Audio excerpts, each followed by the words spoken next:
राधे राधे दोस्तों। आज की हमारी कहानी है एक जाट और 7 भूतों की। बहुत ही दिलचस्प और मजेदार कहानी है। अगर भाग्य अच्छा हो तो कोई बाल बांका नहीं कर सकता और भाग्य बुरा हो तो संवर नहीं सकता। एक गांव में एक जाट का घर था। खेती में बड़ी अच्छी फसल थी।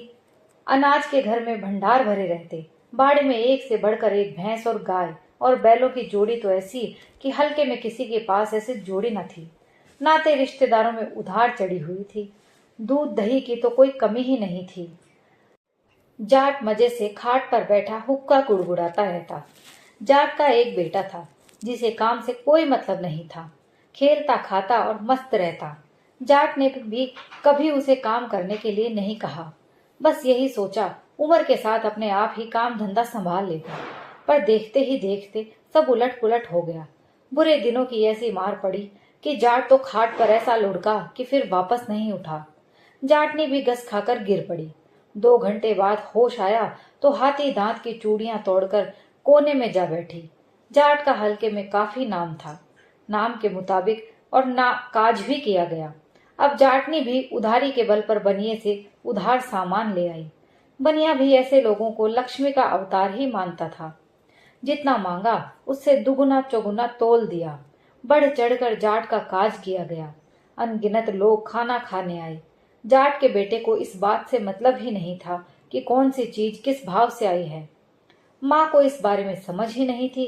काज के बाद बनिए ने खाता लिखवाया तो जाटने की ऊपर की सांस ऊपर और नीचे की सांस नीचे रह गई। सारी संपत्ति लिखवाई तो बनिए से पल्ला छूटा। जाट भी खाता बही तो लिखता नहीं था, इसलिए उसके मरने के बाद कर्जदार ने भी उसे एक धेला वापस न किया।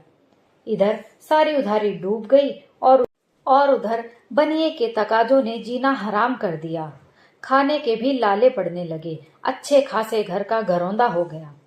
फिर एक दिन माँ ने बेटे से कहा, बेटा अब तो तेरा ही भरोसा है।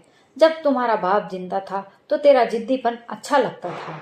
अब अगर तुम्हें होश नहीं संभाला तो भीख मांगनी पड़ेगी। तुमसे भी तो कुछ नहीं छिपा है। बेटा कहने लगा, माँ मैं सब समझता हूँ, तुम मुझे समझाओ, मगर कमाने के लिए तो मैं परदेश ही जाऊंगा, क्योंकि यहाँ मेरा जी नहीं लगता है। अगर तू चाहती है कि मैं रुपए कमाने परदेश जाऊं तो सुबह 2 घड़ी रहते बाजरे की 7 रोटियां बना देना, पड़ोस से दही मांग लाना और मुझे कुछ नहीं चाहिए। मगर अब काका से चौगुना करके नहीं दिखाया तो जाटनी ने भी जब बेटे के मुंह से दही मांगने की बात सुनी तो उसकी आंखें भर आई कि समय समय की बात है। पूरे गांव में छाछ की पूर्ति थी। आज देखो घर में तिलक लगाने के लिए भी दूध नहीं है। आंसू पोंछते हुए बोली, ठीक है बेटा, मगर परदेश में होशियारी से रहना। अगली सुबह जाट का बेटा समय रहते बाजरे की 7 रोटियां और दही की हांडी लेकर कमाने के लिए रवाना हुआ। गांव के बाहरी हिस्से में बनिए की हवेली बनी थी। पहले तो जाट का बेटा सीधा वहीं पहुंचा और बनिए से एक रस्सा मांगा। पहले तो बनिए ने ना नुकुर की, मगर फिर कुछ सोच साच कर रस्सा उसे दे ही दिया। उसके बाद जाट के बेटे ने कंधे पर रस्सा लटकाया और अपनी राह पर चल दिया। थोड़ा आगे चला तो उसे एक पानी से भरे गड्ढे के पास कछुआ दिखाई दिया।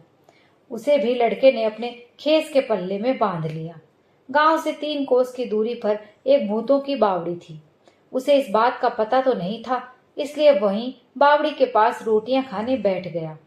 रोटियां खाते समय उसने सोचा, पता नहीं कब काम मिलेगा। अगर सारी रोटियां एक साथ खा ली तो फिर क्या खाऊंगा। इसलिए वो यही सोचते हुए रोटियों को देखने लगा और कहने लगा, 1 खाऊं, 2 खाऊं या 7 को गटक जाऊं। इसी तरह उसने जोर जोर से 3-4 बार कहा। अब बावड़ी में 7 भूत रहते थे। 7 को गटकने की बात सुनकर 7 भूत थर थर कांपने लगे।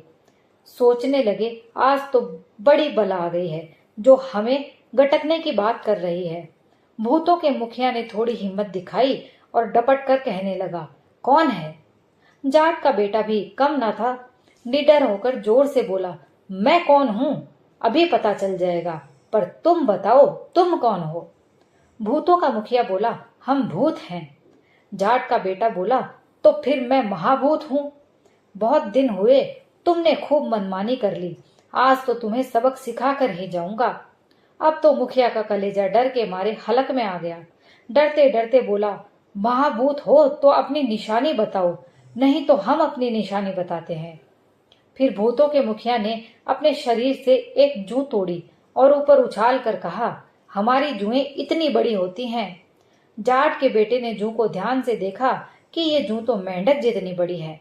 तभी उसने अपने खेस के पल्ले से कछुआ निकाला और जल्दी से कछुए को धम से बावड़ी में गिरा दिया और फिर कहा, ये मेरी जूं है। जब मुखिया ने जाट के बेटे की जूं देखी तो डर के मारे कांपने लगा और उसका कलेजा दहल गया। फिर वो सोचने लगा, हाँ, है तो कोई महाभूत ही। इतना सोचकर वो डर से दूसरे भूतों की तरफ देखने लगा। तब फिर एक दूसरे भूत ने खरखराकर और उस खखार को बाहर फेंक दिया और फिर उससे कहा कि हमारा खखार इतना ज्यादा। चौधरी का बेटा दही की हंडिया की ओर देखकर सोचने लगा, अब डरा तो मरा। उसने तो झट से दही की हंडिया को बावड़ी में पटक दिया और कहा, मेरा खखार इतना ज्यादा। अब दूसरे भूत का दिल भी बैठ गया। तब तीसरे भूत ने साहस जुटाकर अपने शरीर का एक बाल तोड़ा और उसे बाहर फेंकते हुए कहा, हमारे बाल इतने मोटे और इतने लंबे लंबे और उंगली जितने मोटे बाल देखकर जाट के बेटे ने कलाई जितनी मोटी रस्सी को झट बावड़ी में फेंक कर कहा, मेरे बाल इतने लंबे और मोटे। जैसे ही रस्सा बावड़ी में गिरा तो ऐसी जोरदार छपाक की आवाज हुई कि सारे भूत पीपल के पत्ते की तरह कांपने लगे। अब उनकी मौत को कोई टाल नहीं सकता था। छपाक की आवाज थमी तो जाट के बेटे ने फिर कहा, एक खाऊं, दो खाऊं या सातों को गटक जाऊं। फिर तो भूत भी डरे। उन्हें फिर कोई विवाद नहीं किया। वे सब बातें करने लगे। लगता है कोई बड़ा ही राक्षस है। एक बोला, अगर हम सबको खाए तो भी उसका पेट नहीं भरेगा। फिर दूसरे ने कहा, चलो एक बार आजमा कर देखते हैं, क्या पता हम लालच देंगे तो शायद ये मान ही जाए। फिर एक भूत जोर से बोला, तुम्हें क्यों हम जैसे गंदे और बदबूदार भूतों को खाकर अपना मूड खराब करते हो, अपना मुंह का स्वाद खराब करते हो। हम आपको एक जादुई कढ़ाई देते हैं जिसमें तुम मन चाहे पकवान बना सकते हो। लाखों आदमी खाएंगे तो भी पकवान खत्म नहीं होंगे। कढ़ाई देने के लिए भूत बड़े गिड़गिड़ाए। तब कहीं जाकर जाट का बेटा कढ़ाई लेने के लिए राजी हुआ। कढ़ाई लेकर खुशी खुशी वो घर की ओर चला। बावड़ी से थोड़ी ही दूर पर एक बरगद का पेड़ था। अब वह सोचा कि थोड़ा सुस्ताने के लिए वहां बैठ जाए, तो वो बरगद के पेड़ के नीचे बैठ गया। फिर उसने सोचा कि यदि दिन के उजाले में घर गया तो लोग शायद उसका मजाक बनाएंगे कि जल्दी ही कमाई कर लाया। इतना सोचकर वो दिन भर उसी बरगद के नीचे बैठा रहा। सांझ ढले अंधेरा छाने लगा तो वो कढ़ाई लेकर घर की ओर चल पड़ा। बनिए की हवेली के किवाड़ उसने खुले देखे तो कढ़ाई को परखने के लिए हवेली में जा पहुंचा। बनिए से बावड़ी के भूतों का जिक्र तो नहीं किया, मगर इच्छा दर्शाते ही भांति भांति के पकवान अपने आप ही कढ़ाई में तैयार हो गए। जब बनिए ने कढ़ाई की ये माया देखी तो वो दंग रह गया। आश्चर्य के बाद उसे लालच आ गया कि इस कढ़ाई से तो लाखों रुपए कमाए जा सकते हैं। अगर अकाल पड़ जाए तो पूरे मुल्क को दोनों समय भरपेट खाना खिलाया जा सकता है और फिर जब बरसात होगी तो वसूल भी कर सकता है। ब्याह शादी में खाने का ठेका लेकर चुटकियों में काम निपटाया जा सकता है और ऊपर से खर्चा पानी भी कुछ नहीं। अगर किसी तरह ये कढ़ाई कब्जे में आ जाए तो मजा आ जाए। बनिए ने झट दिमाग लड़ाया और जाट के बेटे को बहला फुसला कर रात को हवेली में ठहरने के लिए राजी कर लिया। रात में जब जाट का बेटा बेसुध होकर नींद में खर्राटे भरने लगा तो बनिए ने चुपके से कढ़ाई बदल ली। पो फटने पर जब जाट के बेटे की आंख खुली तो अचकचाकर उठ बैठा और कढ़ाई को लेकर बगल में दबाई बनिए से बिना कुछ कहे सुने माँ को खुशखबरी सुनाने की उमंग में चल पड़ा। बेटे की आवाज सुनी तो जाटनी ने झट दरवाजा खोला और घबराकर पूछा, बेटा इतनी जल्दी कैसे आ गया? बेटा मुस्कुराकर बोला, माँ मैं एक दिन में इतना कमा लाया हूँ कि दुनिया भर का पेट भर सकता हूँ। फिर बेटे ने माँ को सारी बात सुनाई तो माँ को तनिक भी विश्वास नहीं हुआ। फिर बेटे ने चमत्कार दिखाने के लिए कढ़ाई को सामने रखा और खाने की इच्छा जताई, लेकिन कढ़ाई तो खाली की खाली रह गई। बेटे का मुंह तो उतर गया और माँ का भी मुंह उतर गया। उधर बेटे ने अब भूतों के छल पर बड़ा शक किया और उसे गुस्सा आया। जाट का बेटा भी भूतों को सबक सिखाने के लिए सोचने लगा और इस इरादे से उसी बावड़ी के पास जा पहुंचा। फिर जोर जोर से कहने लगा, 1 खाऊं, 2 खाऊं या 7 को गटक जाऊं। भूतों को तो अब पानी में भी पसीना आ गया। डरते डरते कहने लगे, अन्नदाता थोड़ा सब्र रखें, अगर हमसे कोई भूल हुई है तो हमें बताएं। भूतों की नब्ज तो जाट के बेटे की पकड़ में आ ही गई थी। अब भला वो क्यों पीछे रहने वाला था। दहाड़ कर बोला, तुम्हें सब पता होते हुए भी तुमने मुझसे धोखा क्यों किया। अगर अपनी पर आ गया तो यहाँ से 50-50 कोस की दूरी तक भूतों का नामो निशान मिटा दूंगा। भूत हाथ जोड़कर सोने की मींगनी करने वाली बकरी जाट के बेटे को देने लगे। जाट के बेटे ने भी बकरी की परख की तो उसे भूतों पर यकीन हो गया। फिर वो बकरी को लेकर गांव की ओर चल दिया। बनिया भी अब उसे गली में ही मिल गया। चिकनी चुपड़ी बातों में फंसाकर उसे अपनी हवेली ले गया और कहने लगा, अरे चौधरी, तुम्हारा और हमारा तो कई पीढ़ियों से उठना बैठना है। अगर दूध दही की तकलीफ थी तो मुझे कह देते, एक की जगह 7 भैंसे बाड़े में बंधवा देता। जाट के घर ये बकरी शोभा नहीं देती। जाट के बेटे ने तो बिना सोचे समझे कह दिया कि सेठ जी, ये कोई मामूली बकरी नहीं है, ये तो सोने की मींगनी देने वाली बकरी है। बनिए ने मुंह पिचका कर कहा, जा रे बावले, ऐसा भी कहीं होता है। लड़का कहने लगा, अपनी आंखों से देखा है और परखा है। बनिया फिर बोला कि किसी भूत प्रेत ने तेरी नजर बांधी होगी। अगर बकरियां सोने की मींगनियां करने लगी तो गडरिया अपनी भेड़े लिए जंगल जंगल क्यों डोलता। जाट के बेटे से अब चुप न रहा गया। उसने बकरी का चमत्कार दिखा दिया। वैसे तो बनिए को पूरा विश्वास था, मगर मन की बात होठों पर लाए तो वो बनिया ही कैसा।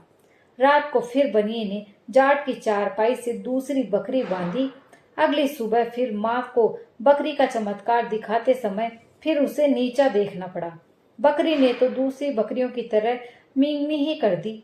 माँ फिर बोली, बेटा, आज के जमाने में आदमियों का ही भरोसा नहीं तो तू भूतों का क्या भरोसा करता है। इस प्रपंच में मत पड़ और सीधा कमाई का जुगाड़ कर। जाटनी की आंखों से आंसू छलक आए और बोली, तुम्हारा बाप जिंदा होता तो क्या ऐसे दिन देखने पड़ते। मगर बेटे के सर पर तो भूत सवार था, वो किसकी बात मानता। भला बिना कुछ कहे सुने छाबड़ी से 7 रोटियां लेकर बावड़ी की तरफ चल पड़ा। बावड़ी के पास जाकर कड़क हुआ बोला, 1 खाऊं, 2 खाऊं या 7 को गटक जाऊं। भूतों के तो डर के मारे कलेजे धड़कने लगे। एक साथ कहने लगे, चौधरी, अब क्या कसूर हुआ है इसमें। अगर हमें खाना ही चाहते हो तो आपकी मर्जी।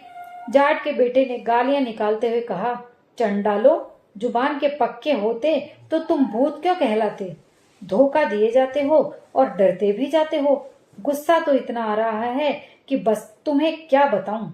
भूत बोले, बेकसूर भूतों पर गुस्सा करना आपको कतई शोभा नहीं देता।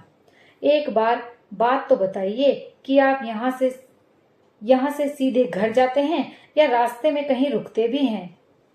जवाब देते समय जाट का माथा ठनका और उसने कहा कि 5-7 घड़ी बनिए की हवेली में रुकता हूँ बस, पर इससे तुम्हें क्या। भूतों ने कहा, आज रात ही इसका पता चल जाएगा। अगर कल आपको हमारा छल नजर आए तो जैसी आपकी इच्छा हमें मारना या खाना। इस बार भूतों ने उसे एक छैनी, हथौड़ा और एक कांटेदार टहनी दे दी और कहा कि छैनी से हथौड़े पर 3 बार चोट करने से संगमरमर का महल तैयार होगा और 5 बार चोट करने से चांदी का और 7 बार चोट करने से सोने का महल बन जाएगा। कांटेदार टहनी बनिए के छल का पता लगाएगी। रात को जाट का बेटा छैनी, हथौड़ा और कांटेदार टहनी लिए बनिए की हवेली से निकला।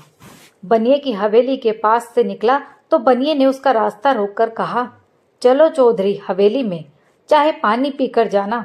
ना चाहते हुए भी जाट हवेली चला गया।